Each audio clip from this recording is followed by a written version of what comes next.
এটা হচ্ছে 9 মাস প্রেগনেন্ট একটি ফিমেল পেশেন্টের আলট্রাসোনোগ্রাফির ছবি। এটা হচ্ছে মাথা, আর এখানে হচ্ছে ব্রেন থাকার কথা বাচ্চার। তো এখানে দেখা যাচ্ছে যে ব্রেন ভালোভাবে ডেভেলপড হয় নাই। তো ওনার ক্ষেত্রে ওনার যে সমস্যা ছিল, ওনার সম্ভবত 8 থেকে 9 মাসের একটি বাচ্চা পেটের মাঝেই মারা যায়। ইন্ট্রাইউটেরান ডেথ যেটাকে আমরা বলি, ইন্ট্রাইউটেরান ফিটাল ডেথ, IUFD। তো বাচ্চা মারা যাওয়ার কিছুদিন পরেই উনি আবার গর্ভধারণ করেন। তো তাতে যে সমস্যাটা হয়েছে, কিছু ভিটামিন আছে, বিশেষ করে ভিটামিন B9 বা ফলিক অ্যাসিড, যার অভাবে এমন হতে পারে, যেটি হচ্ছে বাচ্চার ব্রেনের ডেভেলপমেন্ট এর জন্য দায়ী। তো ওনাকে জিজ্ঞেস করলাম যে আপনি বাচ্চা মারা যাওয়ার পরে, মরা বাচ্চা যে ডেলিভারি হওয়ার পরে আপনি কোনো ওষুধ গ্রহণ করেছেন কিনা বা ডাক্তারের পরামর্শ নিয়েছিলেন কিনা। ওনার শাশুড়ি এবং উনি জানালেন না, ওনারা কোনো ওষুধ কিছুই নেননি।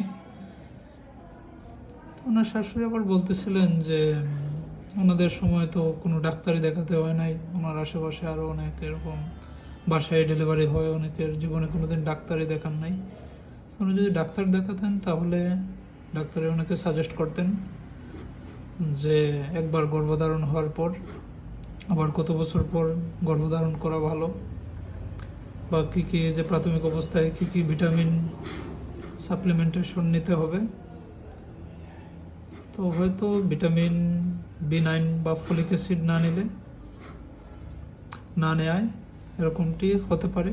তো আমি যদি নর্মাল আরেকজন গর্ভবতী মায়ের বাচ্চার ছবি, মাথার ছবি দেখাই, তাহলে এটা হচ্ছে এই যে আগের বাচ্চার ক্ষেত্রে যা দেখতে পেয়েছিলাম যে সম্পূর্ণ কালো হয়ে গেছে, সেই ক্ষেত্রে কিন্তু সম্পূর্ণ কালো নেই, যে এগুলো হচ্ছে ব্রেনের বিভিন্ন অংশ।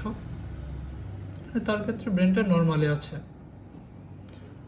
তো ব্রেন ডেভেলপমেন্ট না হওয়ার বিভিন্ন কারণ থাকতে পারে।